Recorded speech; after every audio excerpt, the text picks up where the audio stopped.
अस्सलाम वालेकुम guys easy and டேஸ்ட்டாக ஜெய்ப்பூர் ஸ்டைல் குஃப்தா சாலாம் எப்படி செய்யலான்னு பார்க்கலாமா.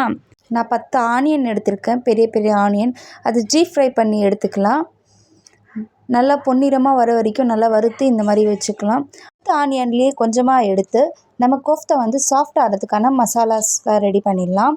ஃப்ரை பண்ண வெங்காயம் கொஞ்சம் எடுத்துக்கலாம், கொஞ்சம் கொத்தமல்லி, கொஞ்சம் வெங்காயம், கொஞ்சம் தக்காளி, காஞ்ச மிளகா, உப்பு தேவையான அளவு.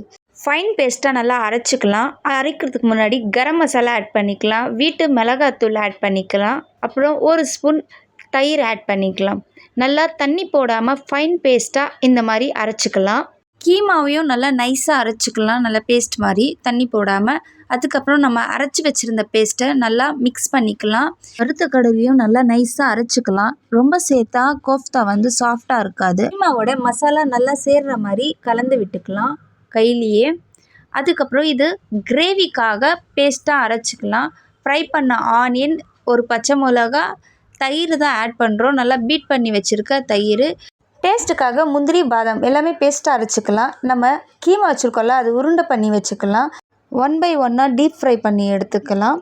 நல்லா கோல்டன் ப்ரௌன் வர வரைக்கும் வெயிட் பண்ணி அதுக்கப்புறம் இறக்கி வச்சுக்கலாம். அதே ஆயிலில் வீட்டில் இருக்க ஸ்பைசஸ் ஆட் பண்ணிக்கலாம். அப்புறம் வெங்காயம் ஆட் பண்ணிக்கலாம்.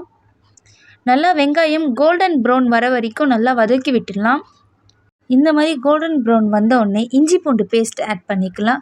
இதில் மசாலாஸ்னால் வீட்டு மசாலாஸ் தான் ஆட் பண்ண போகிறோம். இஞ்சி பூண்டு பேஸ்ட் பச்சை வாசனை போகிற வரைக்கும் நல்லா வதக்கி விட்டுட்டு அதுக்கப்புறம் தக்காளி ஆட் பண்ணிடலாம். தக்காளி 2 நிமிஷம் வதங்கின அப்புறமா மசாலாஸ்லாம் ஆட் பண்ணியிருக்கேன். என்னென்ன மசாலா சேர்த்தேன்னா தனியாத்தூள், மிளகாத்தூள், மஞ்சள் தூள், கரம் மசாலா, காஷ்மீரி மிளகாத்தூள், தேவையான அளவு உப்பு. நல்லா இது பேஸ்ட் மாதிரி வர வரைக்கும் நல்லா வதக்கி விட்டுடலாம். அடி பிடிக்காமல் இருக்கிறதுக்கு 1 ஸ்பூன் தண்ணி மட்டும் ஆட் பண்ணியிருக்கேன்.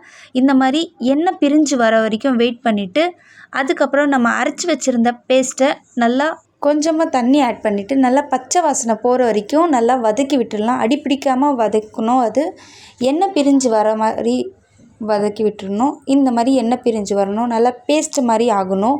நம்ம ஆட் பண்ண தக்காளி, வெங்காயம் தெரியவே கூடாது.